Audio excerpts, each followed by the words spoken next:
Hey everyone. So, welcome to Insights for this week. Now, this week we're in Doctrine and Covenants section 14 through 17. And you might get a little confused around 15 and 16 and think, hey, can I already read this? And you're right, because it is twice. But we're going to get to that. And while, things can look the same, they're also really good and personal for you. And we're going to discuss that, so we'll get to that. I don't confuse my husband. He's like, I already read this. I'm like, no, it is actually different. It does save you a little reading time, but it is actually word for word, and it's kind of fun if you're in a family, get maybe your two kids and get one of them to read one to read the other, and read them at the same time and see what happens. See their faces. It'll be a good one. Anyway, we're going to start in section 14. Now, section 14 is set in June 1829. Now, it's somewhere in June 1829, not exactly the dates recorded that we know of, but somewhere in June 1829, the Book of Mormon, they finished the translation of that. And so that they were at the Whitmer property, because, David wanted them down there, and it was a safe place, and so the whole family was kind of helping them out with the end of that. So this is then. And actually in Saints, if you want to read this week, because it covers the 3 witnesses.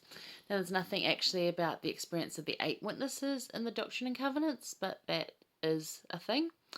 So if you want to read more about that, there's some interesting things in this week's Come Follow Me manual, which I'll get to in a minute. But there's also from page 69 through to part 2. So there's part 2 there, and page 69. And it starts off about there. Actually, you could really start over here, page 67, 68.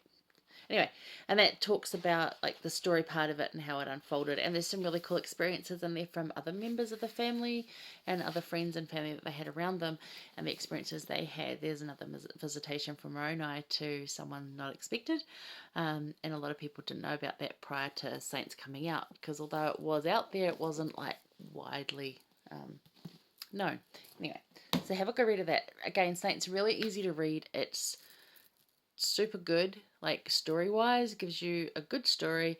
It's bigger print if you're reading the book part. If you're reading it on tablet, that's good too, and you can break it down and read it day by day, but go have a look at that as well. But we're going to go to verse 11 of section 14. One of the verses that you'll hear, though, and I just want to point out, in verse 3 it says, behold, the field is white already to harvest. And I've underlined the word already, because it's not that it's all ready, and people say, oh, dinner's ready, like it's done. This is already, as in it's already done. It's not like all ALL space ready. It's already ALREADY, already. So it gives a little different context if you haven't looked at that before. So what he's saying to them is that, as far as missionary work's concerned, the world's ready. Just go. But you'll get your missions. It'll happen. Go. Talk about it.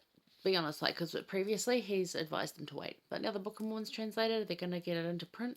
Now's the time. But verse 11, sorry, taking a while to get there, says, and behold, thou art David, and thou art called to assist, which thing if ye do, and are faithful, ye shall be blessed both spiritually and temporally, and great shall be your reward. Amen.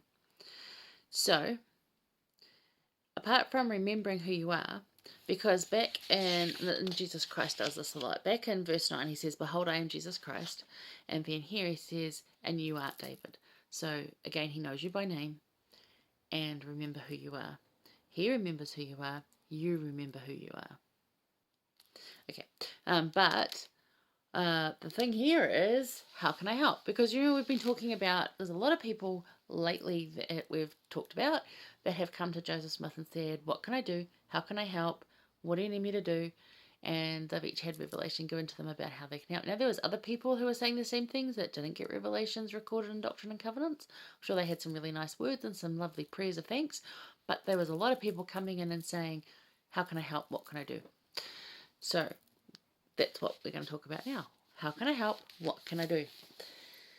And how have you been called to help, to assist in spreading the gospel? What's your part in this whole thing? You know?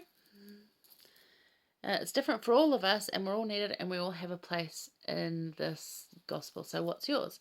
Some of us serve in primary for years. Some of us are in leadership roles. Everyone and every calling is absolutely pivotably, or whatever that's even a word. It's pivotal. It's important. Every piece is good. Every little thing, whether you're the nursery leader who helps a child know that they're a child of God, or you're the prophet telling us the same thing. They're both important and they're both needed. Don't ever think that your calling is not needed. Maybe you're just the person when church is there that you put the hymn books out and organise them.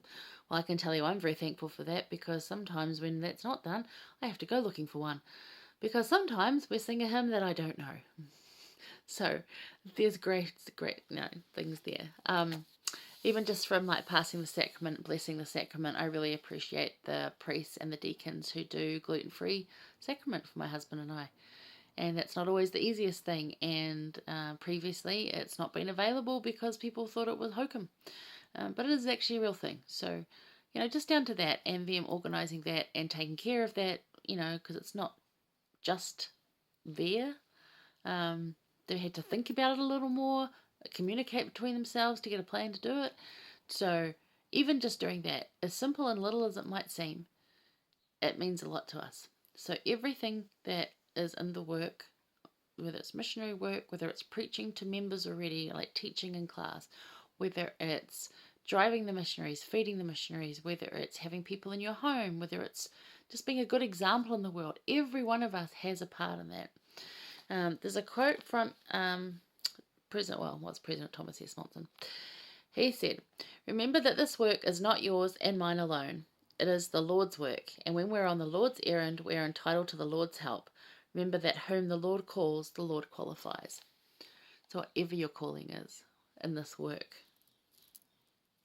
you got to help. And that's what we did when we sort of came to be members of the church. We're like, we're here, we're willing to help, we showed up, we're on the team, what is our part, what are we doing?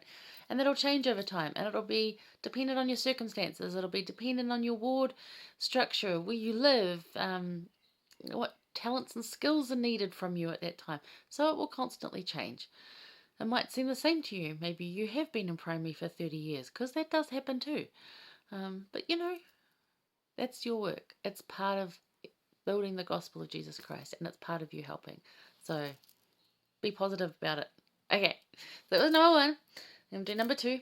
We're going to go over to section 15. Okay, bear with.